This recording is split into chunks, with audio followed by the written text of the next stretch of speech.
What's up guys, Given here, and in this video I'm going to be talking about different ways that Call of Duty does take skill, because I believe after COD Champs, me and John were just talking about, some stuff with Call of Duty and the best teams and stuff. We were talking at lunch.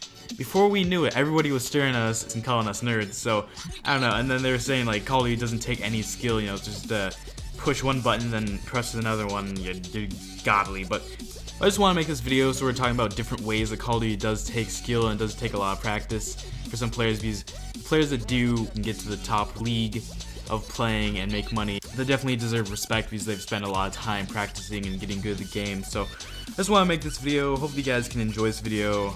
GivenGaming out. GivenGaming in. Let's get into the video. Whoa. Now, before we talk about different skills and stuff like that that has to do with Call of Duty, I want to talk about that the game developers of the game, they made the game to not have a big skill gap, so the bad players can have a good time on the game. It's pretty obvious if you guys know C4 and other cheap items of the game, cheap things in the game that make the bad players sort of good. Those help close the skill gap, and I've seen plenty of articles talking about Call of Duty, the developers talking about how ways to close the skill gap and stuff like that, which is obvious. But in the esports environment where a lot of that stuff is taken away, it's very different. There's an obvious, easy to see skill gap with aim and stuff like that. I just want to let you guys know that I'm going to be going off in sort of environment of esports where a lot of that stuff is taken away, and there is an obvious skill gap. So just want to let you guys know that. Let's get into the video. Finally. Now, probably one of the easiest things to see for skill is your aim in the game, and this may not seem like a hard thing to have, like good aim, but when you're playing at long range, which is a lot of the Call of Duty games, they're pretty much long range gun battles with assault rifles and some machine guns. If you're playing at that range, your aim's not going to be perfect. There's recoil on a lot of the guns. Your aim cannot be perfect unless you're a bot, and even if you're very good at the game, it's very hard to have a perfect aim.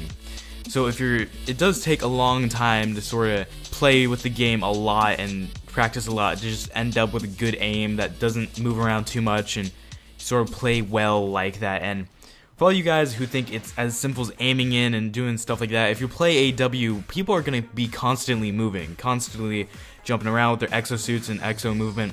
So it's really hard to shoot someone without not moving around yourself. You have to constantly adjust your aim to fit where they're going to be and shoot them, which that's not easy. Another skill that I don't think a lot of people know is going on is being able to predict where the other person is and stuff like that. So for example, if I were playing and I was just got the game of Advanced Warfare and I was just playing like a map, and we were playing something like Domination or maybe like Hardpoint, and I gunned some guy down, he's gonna respawn somewhere, I wouldn't know where he would be because I just got the game. But if I got more familiar with the game, played it a lot, and I had been playing it, knew the spawns, I would be able to set up for the guy coming to the left or through that window or that door. So it's actually a very helpful skill because it can help win gun battles by pre-firing and stuff like that, and it can really help knowing where maybe the flag carrier, where he's gonna be, so you can set up for him and try and stop him. Where's the most likely place that the hard point, the guy in the hard point is gonna be, in the corner or crouch, stuff like that. So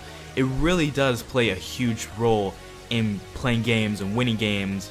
Another way of thinking about it is reading your enemy, like reading a person like a book, understanding where they're gonna be, reading where, how they're gonna play, are they gonna drop shot, jump shot, stuff like that. And it's really important. I don't think a lot of people know that that's going on, but that is a huge part of playing the game. It's sort of predicting where that person's gonna go. If he has uplink, he's probably gonna go through such and such. I should go, over here, go prone so someone won't shoot me. Stuff like that. It just does play a big role. And another skill that almost all the competitive teams use is callouts. And if you guys don't know what callouts are, they're pretty much just communication between the players, sort of talking about where the enemy team is and where the enemy players are.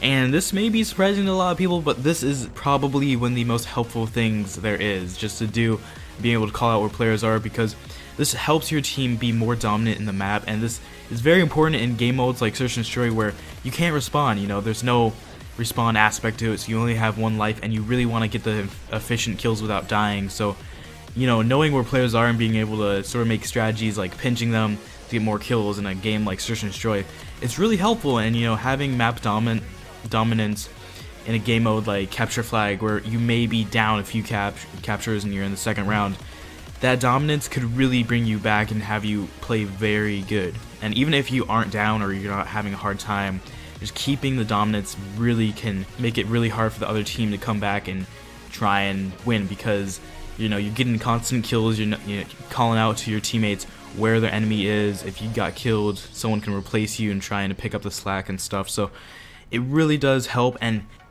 learning how to call out, it just takes time to learn how to do it. You have to, first of all, you have to learn how all the places all around the map, what to call them when you call out. Also, you need to sort of get into the groove with naturally wanting to call out all the time, even if it's not necessary. Because some people get lazy and don't want to call out, and it can really hurt the chances of your team winning the game. So it's a really important skill to learn. The last thing I'm going to talk about is being a good teammate, which is huge, and it may not sound like a huge thing, but when you go in depth into what it means, calling out, like I said, being able to know each other's playstyle, because once you know that, you can really commentate each other in any situation, and being able to switch it up, being able to play your role and knowing your role as objective player, a slayer, something like that. Also, being able to play with each other and not get mad at each other, because that is a huge thing, that happens a lot in competitive Call of Duty. If someone get mad, make your team fall apart, extremely easily. Being able to play with your teammate and just knowing how they're going to play and being able to play with them, not against them or not with them, being able to play with them and play as like a big squad and being able to be more dominant that way, because that's what's going to happen if you're playing with your team a ton. You know how everybody's going to play. You can be more dominant. You don't want two people playing the same role that doesn't need to be played. You can all commentate each other in any really situation, and that's going to make the solid team. That's going to make you a great Call of Duty player. Now, that's the last thing I'm going to talk about. Hopefully you guys enjoy this video. Feel free to subscribe and like this video, and well, see you guys later.